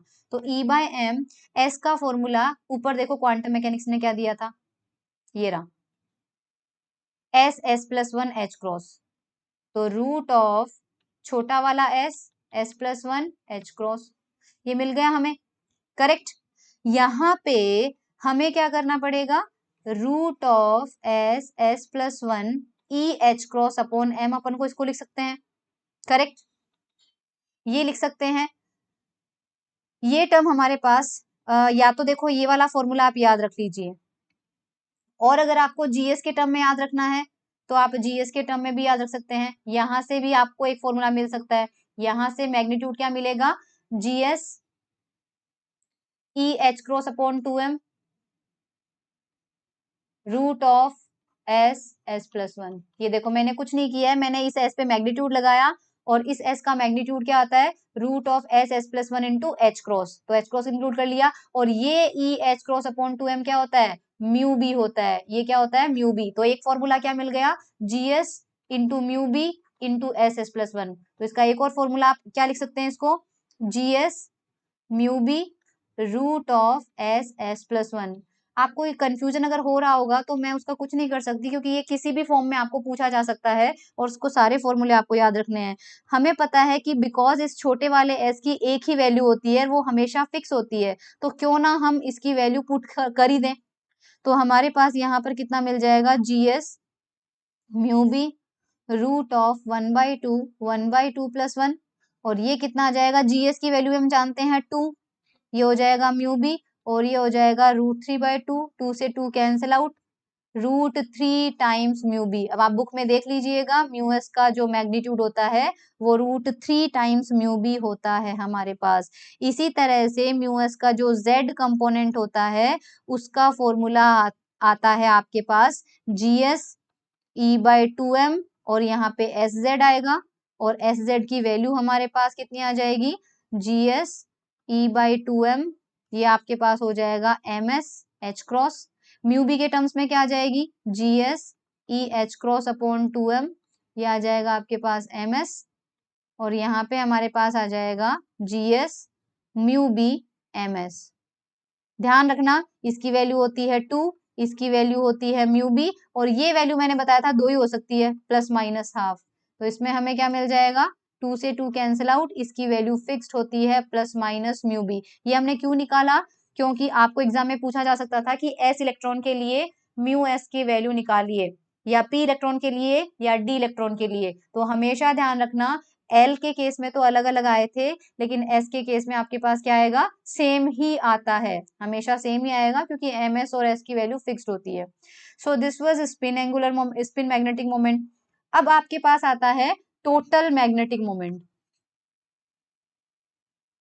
Total magnetic moment, total magnetic moment का मतलब होता है दोनों का एडिशन। तो इस केस में आपको क्या करना है, आपको वेक्टर सम करना है ऑर्बिटल मोमेंटम का और स्पिन मोमेंटम का। तो स्पिन मोमेंटम और ऑर्बिटल मोमेंटम का टोटल जो मोमेंट टोटल जो वेक्टर सम होगा वो आपके पास टोटल मैग्नेटिक मोमेंट होता है। कैसे रिप्रेजेंट करते हैं इसको, तो यहाँ के लिए आपको थोड़ा सा ये देखना पड़ेगा। ओके, इस केस में इसमें कुछ पॉइंट्स हैं, आपको क्या करना है, जो टोटल ऑर्बिटल मोमेंटम होगा, सपोज आपके पास बहुत सारे इलेक्ट्रॉन है, ये पहला इलेक्ट्रॉन हो गया, ये दूसरा इलेक्ट्रॉन हो गया, ये तीसरा इलेक्ट्रॉन हो गया, इसके लिए आपने मोमेंटम निकाला L1 आया, इसके लिए L2 आया, इसके लिए आपके पास L3 आया। तो ये किसी न किसी ऑर्बिट में मूव कर रहा होगा, सपोज ये S में मूव कर रहा होगा, तो इसके लिए L फिक्स होगा, ये P में है तो इसके लिए भी L फिक्स होगा, ये D में है तो इसके लिए भी L फिक्स होगा। तो आपको क्या करना है कि सबसे पहले सभी इलेक्ट्रॉनों का जो ऑर्बिटल क्वांटम नंबर है, ये ऑर्बिटल एंगुलर मोमेंटम होता है, जबकि ये ऑर्बिटल क्वांटम नंबर होता है। सारे इलेक्ट्रॉन्स के लिए ऑर्बिटल क्वांटम नंबर्स आप ले लीजिए और सबका टोटल कर दीजिए, समेशन Li, ठीक है। तो ये समेशन Li समेशन i पे लगा हुआ, ये आपको देगा कैपिटल L की वैल्यू, ठीक है। और इस केस में आपको यहाँ पर आपको एक नंबर ही मिलेगा, तो मुझे वेक्टर नहीं लगाना चाहिए था फिलहाल इसके ऊपर। ये देखिए आपके पास एक नंबर मिलेगा, क्योंकि आपने क्या किया है, नंबर्स है, इसके लिए 0 होगा, इसके लिए 1 होगा, इसके तो आपके पास नंबर ही तो मिलेगा। तो इन सबका समेशन आपके पास कितना आ जाएगा, L आ जाएगा। तो जो टोटल हमारा एंगुलर मोमेंटम होगा, टोटल एंगुलर मोमेंटम ऑर्बिटल, कौन सा ऑर्बिटल, वो कैसे दिया जाएगा ध्यान रखना, वो आपके पास दिया जाएगा H क्रॉस, ये जो नंबर आपको यहाँ पर मिला है इसका L+1, तो इस बार अपन ने इसको क्या कर दिया, कैपिटल L कर दिया। अब यहाँ पर जो L है वो इसकी वैल्यू ध्यान रखना, L की मैक्सिमम वैल्यू क्या होगी आपके पास, L1 plus L2 plus L3 and so on होगी, और आपके पास समेशन LIC इसको रिप्रेजेंट कर रहे थे, L की मिनिमम वैल्यू आपके पास होगी 0, वो मैं बताऊंगी क्यों 0 होगी, एक एग्जाम्पल करेंगे तब, अभी के लिए आप याद रख लीजिए। सिमिलरली अपन को S के साथ करना है, टोटल S आपका होगा, इंडिविजुअल जो आपने S लिए हैं उनका समेशन करना है और SI लगाना है, और फिर जो हमारे पास मैग्नीट्यूड होगा वो H cross capital S plus 1 होगा। इसमें आप ध्यान रखना S की मैक्सिमम वैल्यू जो है और मिनिमम वैल्यू जो है वो डिपेंड करती है आपके पास नंबर ऑफ इलेक्ट्रॉन्स कितने हैं, इसलिए वो पाउली एक्सक्लूजन प्रिंसिपल को ध्यान में रखते हुए हमें करना है, ठीक है। तो हमें यहाँ पे अभी कुछ नहीं कर रहे हैं, सी पॉइंट आपका वो ए पॉइंट था सबसे ऊपर। अब टोटल एंगुलर मोमेंटम क्या होगा, टोटल को हम रिप्रेजेंट करते हैं, ध्यान से समझना, जे वेक्टर से, और जे आपका होता है total orbital plus total spin. तो सबसे पहले हमने सभी इलेक्ट्रॉनों का टोटल स्पिन निकाला, फिर सभी इलेक्ट्रॉनों का टोटल ऑर्बिटल निकाला, और फिर इन दोनों का भी टोटल कर दिया, ये हमारा होता है जे, और इस जे का मैग्नीट्यूड दिया जाता है H cross root of J+1। मैं न्यूमेरिकल करके बताऊंगी आपको, तब समझ में आ जाएगा। और इसी तरह से इसका जो Z कंपोनेंट होता है वो आपके पास होता है MJ H क्रॉस। इस J की वैल्यूज कहाँ से कहाँ तक जाती है, ध्यान रखना, ये जो J होता है इसकी वैल्यू मैक्सिमम शुरू होती है L+S और मिनिमम कहाँ तक जाती है L-S। ये तब जब दोनों सेम डायरेक्शन में होते हैं, और ये जब दोनों ऑपोजिट डायरेक्शन में होते हैं, ठीक है। तो हमारे पास, और जो MJ है, MJ की वैल्यू आपके पास कहाँ से कहाँ तक जाती है, +J से -J तक, +J से लेके -J तक। तो इसमें हमारे पास एक टर्म आपके पास आएगा LS कपलिंग, LS कपलिंग एक टर्म आप देखेंगे बुक में, इसको हम बोलते हैं, पूछा तो नहीं जाता है, ये एटॉमिक में पूछा जाता है normally, Rachel Saunders coupling. LS coupling में क्या, इस तरह की कपलिंग में क्या होता है कि हमारे पास, अच्छा, इस MJ की टोटल नंबर ऑफ वैल्यूज कितनी होगी, अगर +J से -J तक जाती है तो इस MJ की टोटल नंबर ऑफ वैल्यूज कितनी होगी, ध्यान रखना, 2J+1 होगी। कैसे आएगी बताऊंगी आपको, बाद में बताऊंगी। तो LS कपलिंग में क्या होता है कि ऐसी कपलिंग जिसमें सबसे पहले हमारे पास, LS कपलिंग में क्या होता है आपके पास, सारे इलेक्ट्रॉनों का, मतलब सपोज आपके पास इस तरह से 3 इलेक्ट्रॉन है, इन तीनों के पहले L जुड़े, L1 plus L2 plus L3, तीनों के पहले L कपल हो गए, कपल का मतलब जुड़ना होता है ना, तीनों के पहले L कपल हो गए, फिर इन तीनों के जो S हैं, S1 plus S2 plus S3, ये कपल हो गए, सबसे मिलके हमें S मिल गया, बाद में हमें L और इस S को जोड़ने से अगर टोटल मोमेंटम मिला, तो इस तरह की कपलिंग को हम बोलते हैं LS कपलिंग। एक और होती है JJ कपलिंग, जो हमारे इसमें नहीं दे रखी है, पर मैं आपको बता देती हूँ ताकि आपको कंफ्यूजन नहीं हो। उसमें क्या होता है हमारे पास, JJ में क्या होता है कि सपोज ये इलेक्ट्रॉन है, ये इलेक्ट्रॉन है, ये इलेक्ट्रॉन है, क्या होगा, इसका खुद का L1 होगा और इसी का स्पिन जुड़ जाएगा, इसका L2 होगा, इसी का स्पिन जुड़ जाएगा, इसका L3 होगा और इसी का, मतलब तीनों इलेक्ट्रॉनों की पहले आपके पास यहाँ पे L और S मिलके, अब ये L और S मिलके J1 देंगे, पहला टोटल मोमेंटम, ये देंगे J2 और ये देंगे J3, बाद में ये J1 plus J2 plus J3 मिल जाएंगे, इस तरह की कपलिंग को बोलते हैं JJ कपलिंग। तो आई होप LS कपलिंग में और JJ कपलिंग में आपको फर्क समझ में आ गया होगा कि जो इतने भी इलेक्ट्रॉन्स हैं, सबसे पहले उनका L कपल हो जाएगा और उनका S कपल हो जाएगा, जो रिजल्टेंट आएगा वो जुड़ के टोटल एंगुलर मोमेंटम J मिलेगा। जबकि JJ कपलिंग में क्या होता है, एक एक इलेक्ट्रॉन का पहले L और S मिलके खुद एक दूसरे के साथ जुड़ के J1 दे देंगे, मतलब पहले इलेक्ट्रॉन का जो L1 है, पहले इलेक्ट्रॉन का जो L1 है वो L2 के साथ नहीं जुड़ा, खुद के S के साथ जुड़ा है, ठीक है, और हमें मिल गया J, और फिर J जाके J के साथ जुड़ा है, इसलिए इसको JJ कपलिंग बोलते हैं। सो ये हमारे पास हो जाती है JJ कपलिंग। एनीवेज हमें इसमें नहीं जाना है, तो आपको डायरेक्टली फॉर्मूला ध्यान रखना है। अभी जो म्यू जो है उसका जो वेक्टर का फॉर्मूला होगा, वो जैसे हमने L का फॉर्मूला लिखा, जैसे हमने S का लिखा, बिल्कुल वैसे ही हम लिखेंगे। तो माइनस का यहाँ पे पहले GL था, GS था, अब यहाँ पे GJ आ जाएगा। सो जैसे हमने GL लिया था, GS लिया था, वैसे ही यहाँ GJ आ जाएगा, और उसके बाद हमारे पास E/2m था। आप लेक्चर को पीछे रेफर करके देख लीजिएगा। यहाँ पे पहले L वेक्टर था, स्पिन के केस में S वेक्टर था, अब यहाँ पे क्या आ जाएगा, J वेक्टर आ जाएगा। ओके, सो ये हमारे पास J वेक्टर आ चुका है। सिमिलरली इसका जो मैग्नेटिक मोमेंट का जो मैग्नीट्यूड जाएगा उसका भी फॉर्मूला था GJ mu B root of J+1। आप देख लीजिएगा L के केस में यहाँ पे LL+1 था, S के केस में S+1। ये जो GJ है ये बड़ा इंपॉर्टेंट है, ये भी हमारे पास क्या होता है, लांडे स्प्लिटिंग फैक्टर। GL तो क्या था हमारे पास 1 था, है ना, GS हमारे पास 2 था। GJ का एक फॉर्मूला होता है पूरा, वो फॉर्मूला में ध्यान रखना है। This is 1 plus J+1 SS+1 LL+1 divided by 2JJ+1। ये अपन को फॉर्मूला दिया जाता है, ये अपन को याद रखना है। सिमिलरली इसका J कंपोनेंट देख लीजिएगा, म्यू J का जो Z कंपोनेंट है उसका फॉर्मूला होता है GJ E/2m और यहाँ आ जाएगा JZ, जिसे हम लिख सकते हैं GJ म्यू B और MJ। ये फॉर्मूले सेम वैसे हैं जैसे मैंने स्पिन और इसके केस में लिखा है। इसके केस में थोड़ा सा टोटल मोमेंटम कई बार क्या होता है, एक इफेक्टिव नंबर होता है उसके फॉर्म में लिखा जाता है। सो एक नंबर होता है उसे आप ध्यान रख लीजिएगा, this is called P effective. P effective होता है GJ रूट ऑफ JJ+1। इस पूरे टर्म को हम P इफेक्टिव से बोलेंगे। This is called the effective number of magnetic moment.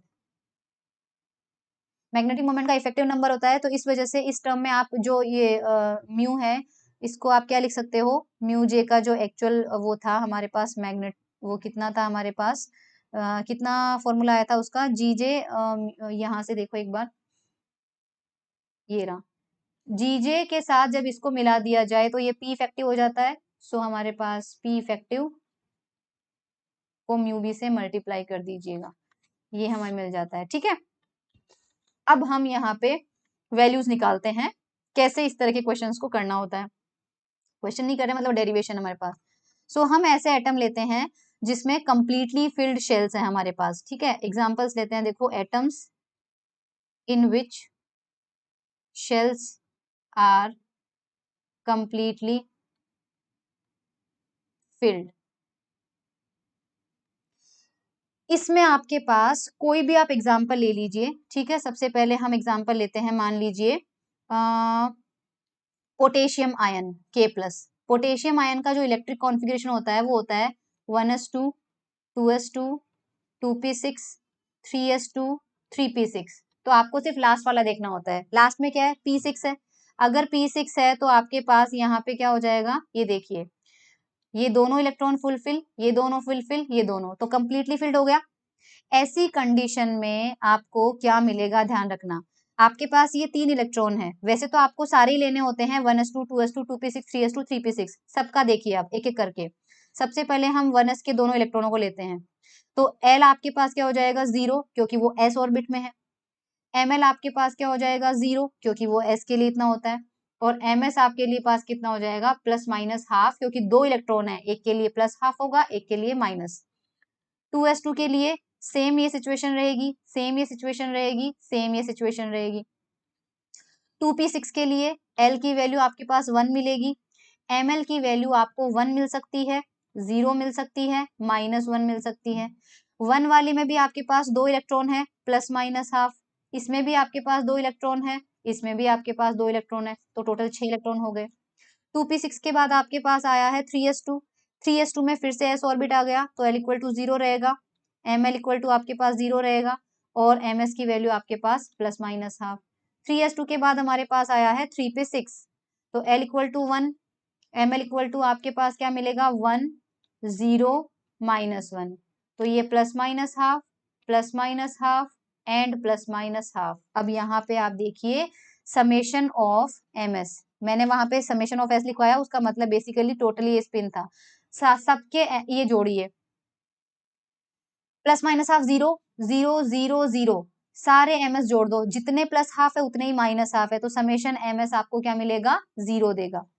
Similarly summation Ml बताओ, समेशन Ml की वैल्यू आप देखिए, आप एक बार 0 0 1 -1, ये 1 और -1 मिलके 0, और ये भी 0 चल रहा है अभी तक, ये 0 है, ये 1 है, तो ये -1, यानी समेशन ml भी आपके पास 0। तो टोटल ऑर्बिटल के करस्पॉन्डिंग नंबर भी हमें 0 मिला है, इसलिए आपके पास l भी 0 लेना है और आपको s भी 0 लेना है। इस तरह से करना है, और जब ये आपके पास j आ गया तो j हमारे पास क्या होता है, l+1 0, और जब आपके पास j आ गया है तो टोटल मैग्नेटिक मोमेंट वो कितना था हमारे पास, टोटल मैग्नेटिक मोमेंट कितना था हमारे पास, ये था GJ mu B √J+1। J की वैल्यू 0 है, इसलिए आपके पास मैग्नेटिक मोमेंट 0, और ये हमने कहा था डायामैग्नेट के केस में हमारे पास कितना था, डायामैग्नेट के केस में हमारे पास 0 मैग्नेटिक मोमेंट जो था वो था। ठीक है, सो मैग्नेटिक मोमेंट आपके पास इसमें कंट्रीब्यूट नहीं करते हैं। सिमिलरली हमारे पास यहाँ पर देखिए partially filled atoms in which shells are partially filled। अब पार्शियली फील्ड में क्या होता है, आपको हुंड रूल फॉलो करना होता है। आपने 9th-10th के अंदर एक रूल पढ़ा होगा, हुंड रूल।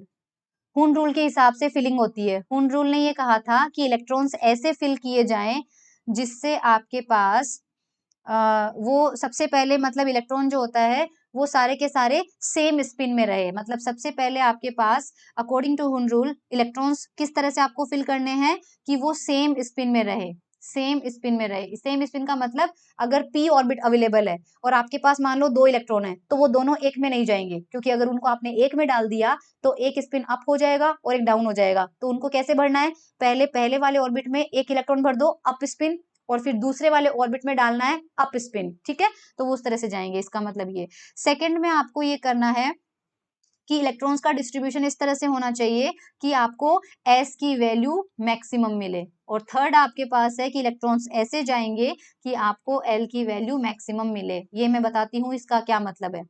इसका मतलब है, तो सबसे आपके पास, अब इसमें आपके पास क्योंकि पार्शियली फील्ड है, तो पार्शियली फील्ड में आपके पास 2-3 तरह के केस होते हैं। 2-3 तरह के केस का मतलब, इसी में आपके पास पहला केस ये होता है कि हाफ फील्ड से कम हो, सेकेंड आपके पास हाफ फील्ड से ज्यादा हो, और तीसरा आपके पास एग्जैक्टली हाफ फील्ड हो। तो इसमें पहला केस अपन ये बोल रहे हैं कि less than half field, less than half field, less than half field को करते हैं। लेस देन हाफ फील्ड के केस में देखो क्या मतलब है, लेस देन हाफ फील्ड का एग्जांपल समझाती हूँ आपको। और इस कंडीशन में अगर लेस देन हाफ फील्ड है तो हुन ने कहा था कि जो जे होगा उसकी वैल्यू l माइनस एस लेनी होती है, ये आपको ध्यान रखना है। अब एग्जांपल लेके चलते हैं। एग्जांपल आपके पास है नायोडियम आयन होता है Nd3+, Nd3+ का आपके पास बाहर का बाकी सारे फील्ड है हमने देख लिया, कंप्लीटली फील्ड होता है तो मैग्नेटिक मोमेंट 0 आता है, इसलिए उसका निकालने की जरूरत नहीं है। इसकी आउटर मोस्ट शेल का कॉन्फ़िगरेशन लिख रहे हैं अपन सिर्फ केवल, वो होता है 4f3 5s2 5p6। तो 5s2 को भी मत लो क्योंकि कंप्लीटली फिल्ड है, 5p6 को मत लो कंप्लीटली फिल्ड है, 4f3 को लेके चलो। तो हम केवल किस पे फोकस करेंगे, 4f3, यानी f में 3 इलेक्ट्रॉन है। अब हमें पता है कि f शेल कैसे बनाते हैं, s में 1 होता है, p में 3 होता है, d में 5 होता है, f में 7 होता है हमारे पास। तो 1 2 3 4 5 6 एंड 7 ये, और हमें 3 इलेक्ट्रॉन भरने हैं। तो 3 इलेक्ट्रॉन में देखो क्या बोला गया था, आपको इलेक्ट्रॉन ऐसे भरने हैं कि वो सेम स्पिन में रहे। तो कैसे भरना होगा,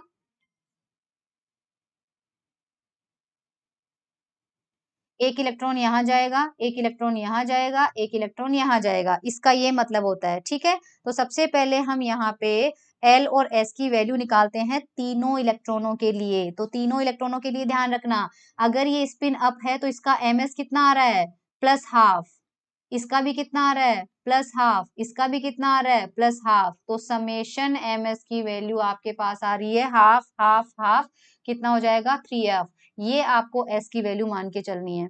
और l की वैल्यू हमेशा ध्यान रखना, कैसे लोगे l की वैल्यू, तो ये थर्ड रूल पे जो s तो मैक्सिमम हो गया हमारे पास, ठीक है। हमेशा आप ये बोल सकते थे ना, इस एस मैक्सिमम का मतलब क्या है, तीनों सेम स्पिन के रख सकते हैं, तो वो हमने डाउन स्पिन क्यों नहीं रखा। अगर हम डाउन स्पिन रखते तो minus half minus half minus half आता, लेकिन सेकंड पॉइंट ये बोल रहा है कि एस की वैल्यू मैक्सिमम होनी चाहिए ना कि मिनिमम। अगर हम तीनों को डाउन स्पिन कर देते तो वो -3 हाफ आ जाता और वो हमें मैक्सिमम वैल्यू नहीं मिलती। इसलिए हमेशा आपको पहले अप स्पिन वाले इलेक्ट्रॉन रखने हैं और एक एक करके भरने हैं। ये बोल रहा है कि एल की वैल्यू मैक्सिमम होनी चाहिए। हमें पता है कि एफ के लिए एल की वैल्यू कितनी होती है, 3 होती है, 3 होती है। तो आप पहले से क्या 3 होती है, इसका मतलब ml की वैल्यू क्या हो सकती है, +-3 +-2 +-1 और 0। अब इसमें आपको ये 1 2 3 4 5 6 7 ऑर्बिट है, इन 7 ऑर्बिट को ये 7 वैल्यूज असाइन करनी है। आपने इलेक्ट्रॉन जिसमें भरे हैं वो भरते वक्त आपको ध्यान रखना है कि आपको एल की वैल्यू क्या मिलनी चाहिए, मैक्सिमम। ये तभी पॉसिबल है जब आप पॉजिटिव वाले नंबर पहले दो और नेगेटिव वाले नंबर बाद में दो, ताकि नेगेटिव वाले खाली रहें और पॉजिटिव वाले भर जाएं। तो आपको असाइन कैसे करना है, ये होगा +3 +2 +1 0 -1 -2 -3। असाइन आपको वैल्यूज इस तरह से करनी है।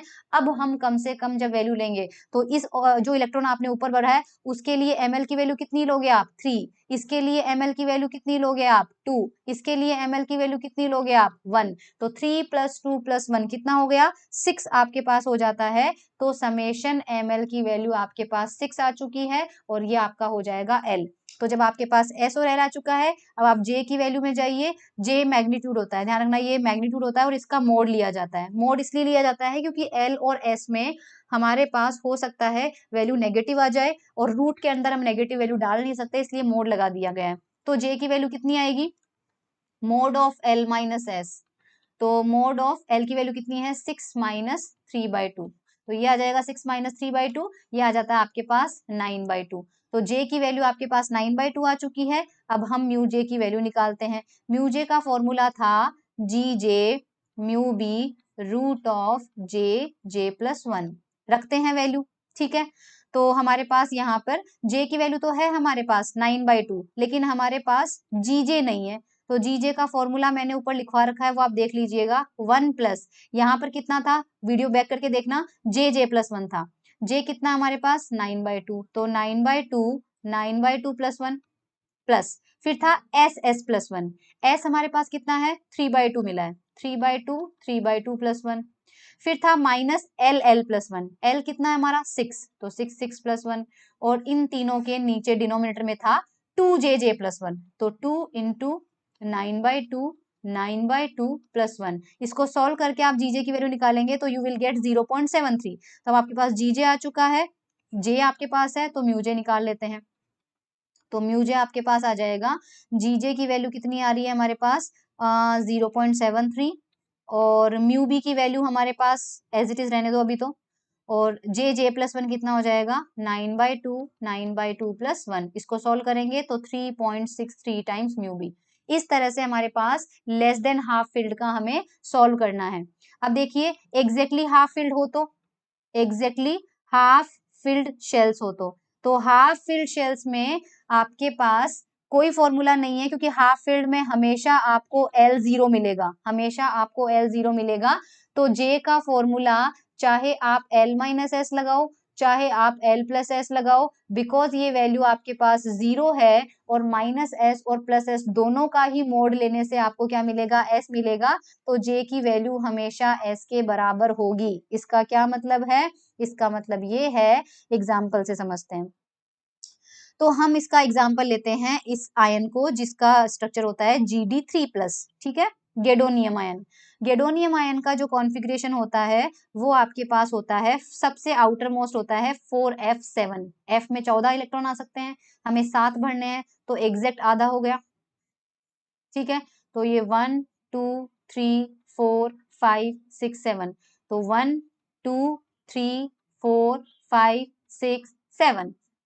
फटाफट से निकालते हैं ms की वैल्यू, ms की value plus half plus half plus half plus half plus half plus half plus half. तो summation ms is equal to 7/2 is equal to s।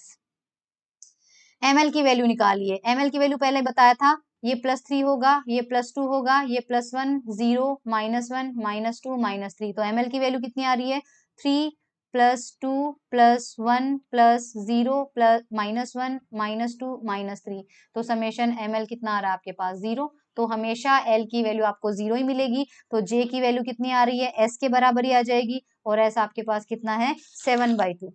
तो आपके पास सेम कंसेप्ट में चलना है। सबसे पहले एक बार जीजे निकाल लेते हैं। जीजे आता है 1 + JJ+1। JJ+1 मतलब 7/2 7/2 +1 प्लस SS+1। SS+1 का मतलब हो जाता है 7/2 7/2 +1 माइनस LL+1 तो 0 0 +1 अपॉन 2JJ+1 तो 2 7/2 7/2 +1। इसको सॉल्व करेंगे तो जीजे की वैल्यू हमारे पास आ जाएगी 2। जीजे 2 आते ही हमारे पास क्या करना है? म्यूजे की वैल्यू निकालनी होती है जो होता है g J mu B root of जे+1। तो जीजे हमारे पास आया है 2, म्यू बी और जे कितना था? 7/2 7/2 +1। इसको सॉल्व करेंगे तो आंसर आ जाएगा 7.94 टाइम्स म्यू बी। ये एग्जैक्टली हाफ फिल्ड के केस में हो जाता है। अब हमारे पास करना है मोर देन हाफ फिल्ड हो। तीसरा केस हमारे पास इसमें आता है मोर देन हाफ फिल्ड। उस केस में आपको जे का पर्टिकुलर फॉर्मूला लेना है, वो होता है mode of L plus S. ध्यान रखिएगा लेस देन हाफ में एल माइनस एस आता है, हाफ फील्ड में एग्जैक्ट एस आता है और मोर देन हाफ फील्ड में आपके पास एल प्लस आता है। ये लास्ट है प्रोबेबली हमारे पास, हाँ ये लास्ट है हमारे पास। तो यहाँ पे हमारे पास जे की वैल्यू आपको पता चली गई। एग्जाम्पल लेके चलते हैं फटाफट। तो हम लेते हैं ER3+ आयन, क्योंकि इसकी स्ट्रक्चर होती है 4F11। ये कौन सा आयन होता है? इर्बियम। तो बनाते हैं, अरे सॉरी यार ये थोड़ा सा टेढ़ा चला गया।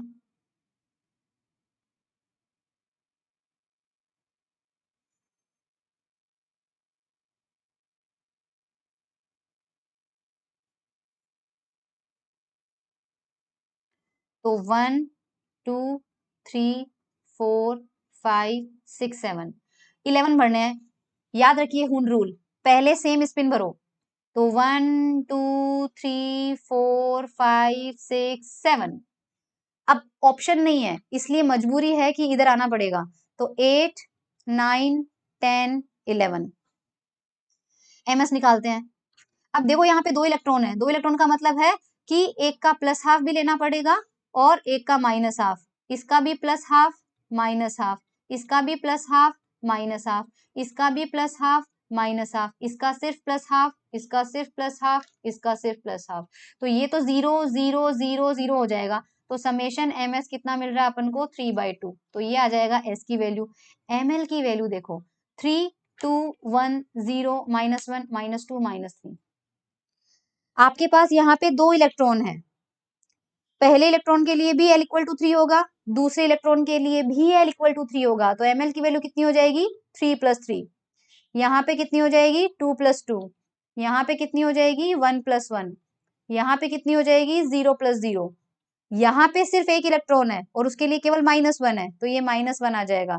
इसके लिए -2 आ जाएगा, इसके लिए -3। अब आप सबको जोड़ो, 6 + 4 + 2 + 0 -1 -2 -3। तो ये आंसर आपका कितना आ रहा है? ml की वैल्यू कितनी आ रही है आपके पास? 6 आ रही है। तो ये 6 हो जाएगा। ये देखिए सबको जोड़ो, आपके पास 6 आ रहा है। तो बस J की वैल्यू कैसे लेनी है? J की वैल्यू लेनी है L + S करना है, ध्यान रखना इस बार आपको L + S करना है। तो वो हो जाएगा मोड ऑफ कितना करना है? 6 + 3/2। तो वो आ जाएगा आपके पास 15/2। और जीजे की वैल्यू आपको निकालनी है, जीजे की वैल्यू सेम वही रहेगी। तो जीजे आपके पास हो जाएगा, जीजे की वैल्यू क्या करना है? 1 + JJ+1। तो 15/2 15/2 +1। फिर आता है प्लस SS+1। S कितना है हमारे पास? 3/2 3/2 +1 माइनस LL+1। L कितना है? 6। तो 6 + 1 आ जाएगा डिवाइडेड बाय 2JJ+1। तो 2 × 15/2 15/2 +1। इसको सॉल्व करेंगे, जीजे की वैल्यू आपके पास आ जाएगी 1.2। ठीक है, तो म्यूजे की वैल्यू निकाल लेते हैं। तो म्यूजे की वैल्यू हो जाएगी, क्या होती है? G J mu B root of JJ+1। Value put कीजिए 1.2 म्यू बी √15/2, 15/2 + 1 सॉल्व करेंगे 9.58 times mu B. So exam में आपके पास ये क्वेश्चंस आ सकते हैं, क्वेश्चंस नहीं है मतलब ये थ्योरी में ही है, डेरिवेशन में ही पार्ट करना था हमें। So that's all for origin of magnetic moment. अब इसके बाद हम नेक्स्ट लेक्चर पढ़ेंगे क्लासिकल लांगवे थ्योरी ऑफ डायामैग्नेटिज्म। तब तक के लिए thank you so much everyone, have a good day.